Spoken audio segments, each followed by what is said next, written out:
Together. AB, why don't you start us off here with your response to the president this morning? Well, I think he was prepared to do both things, which is to sort of quadruple down on his message about the corruption in urban, democratically run cities, but at the same time, probably do a little bit of damage control. I think he's taken a few phone calls, maybe from an anguished Congressman Mark Meadows. We know reporting has shown that the staff is a little concerned, some of them, about whether or not this was politically injurious to the president. And so you saw him try to make the case that he's been the best president for African Americans, instead of doing things like insinuating that Congressman Cummings has been stealing money. But for his case, he said, as he just said again, let's deal with the facts and let's look at the situation in Baltimore. Let's look at what's happening with the poverty rate there, 22.4% in 2017. Juan, that is high. The national poverty rate's just over 12%. It's nearly double. And you've got the unemployment rate and you've got federal funding pouring into the city, $17 billion in 2018 alone, to which the president also just referred. That's a lot more than was going into the city 10 years ago, just over $7 billion. So what's happening with that money? So let's deal with the facts. There's no reason for anybody to allege that Elijah Cummings is a thief. That is just low. And it shouldn't happen. It shouldn't come from anyone to a sitting member of Congress unless you have some evidence. And it certainly shouldn't come from the White House.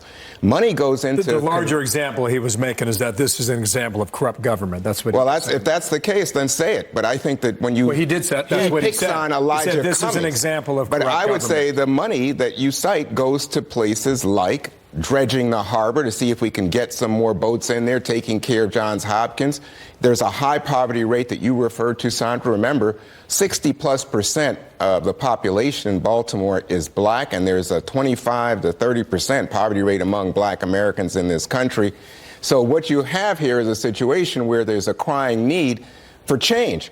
I mean, if I'm sitting here with you this morning, I'd say we need to do a better job of educating those children to help them get out of poverty. We need to do a better job of job training and the like.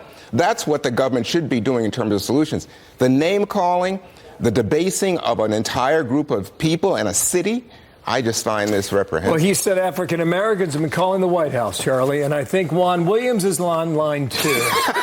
Hey, go get that, huh? Look, you have to put it in context of why he went after Elijah Cummings in the first place. The reason he went after him is because he's the chairman of the House Oversight Committee, and he's spent the last 2.5 years chasing something for which there is no evidence, this canard about Russia collusion. That's why he went after Elijah Cummings. The idea that there's corruption in Baltimore, I don't think anybody disagrees that there's corruption in Baltimore. And Donald Trump is pointing a light on that. Elijah Cummings has been representing the district for 26 years. That's before The Wire was on HBO. And anybody who saw 5 minutes of The Wire gets Speaking of wires, your microphone wires. Hang on, it's cool. We're going to get it fixed. Here is Hannity from last night in a larger picture here. Watch this with Sean. Instead of focusing on the deteriorating living conditions in Baltimore, Democrats are now they're just defending Cummings with another round of identity politics, feigned, false, selective moral outrage, and, of course, attacking the president, calling him a racist as many times as they can, every second, every minute, every hour of every day, because the Mueller thing fell apart for them.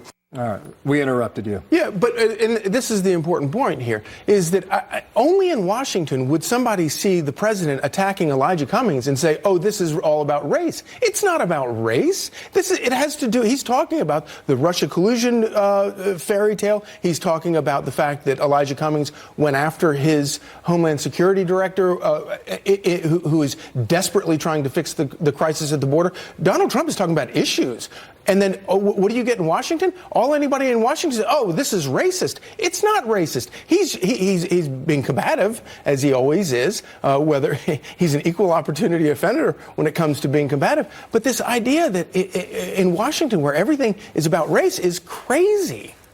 I don't think it's all about race, by the way, if we have a moment for me to respond. Yeah. I think, Charlie, that what you have to understand is there's a pattern here, not to be just taken in isolation. This is a guy that went after John Lewis, the congressman from Georgia. He went after Frederico Wilson, the congressman from Florida. He went after Jeb Bush. He goes after Joe Biden. But when he goes Marco Rubio. He goes after how long is the list? When he goes after people of color, he excites racial passions in this country. He divides us. When he went after those 4 congresswomen who are so Well, liberal. Juan, how did you feel know what? about Throw this? them out. Get her Juan, out of here. Juan, how This did you is feel? divisive and rank language, and I think it hits people of color in specific as if there's a vulnerable population, and you are absolutely going after them with a vengeance that suggests, and again, you know, you look at what's going on in the country, a spike in terms of hate crimes, white nationalism, the FBI director says, is criminal the biggest justice source reform, of terrorism in this country. decriminalizing marijuana. How did you feel about all that? I think I would congratulate him. I think that and by the way, you know, Jared Kushner, so many Republicans on the Hill had to get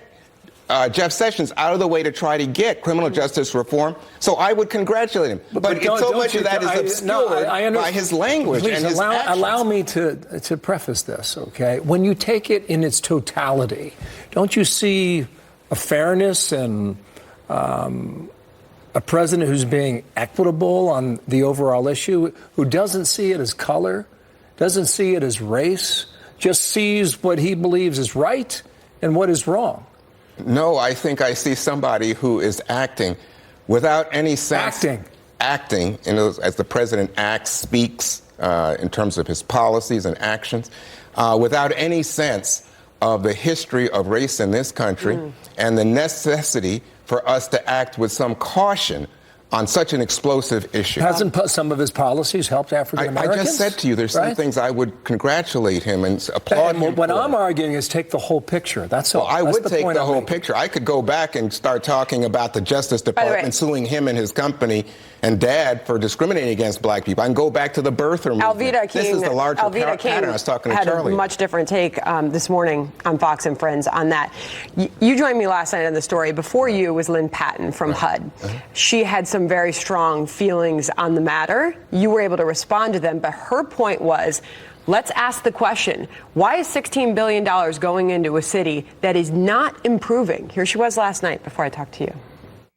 President Trump has given $16 billion in 2018 alone to Elijah Cummings District and federal grants. We have given more money in homeless funds to Baltimore than the last administration. My question to you guys is this.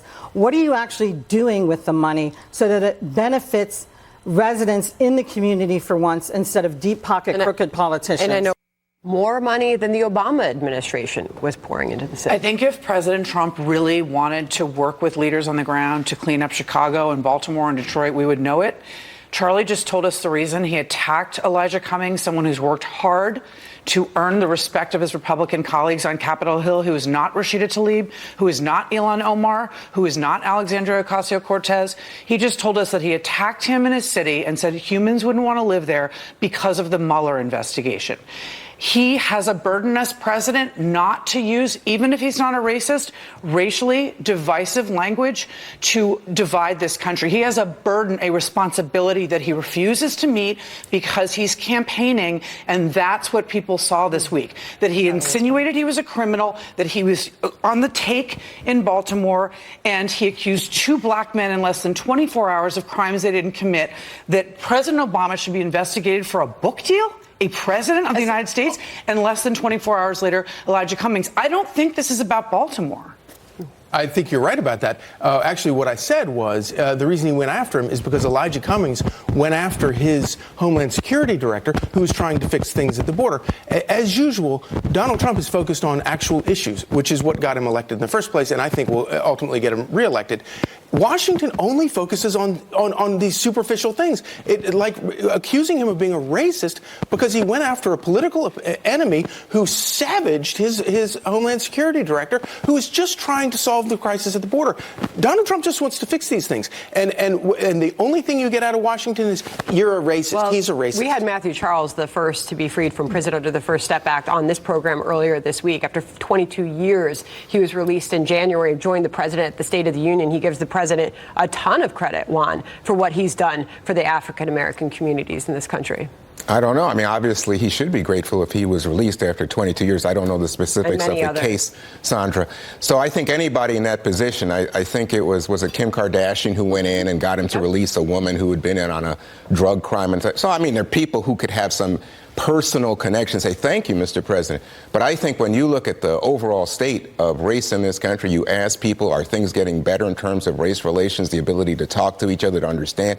Everybody says, Republican and Democrat, things are getting worse under this president. Well, three of you stand by, okay? Because we got another hot one coming up for you, okay? Charlie?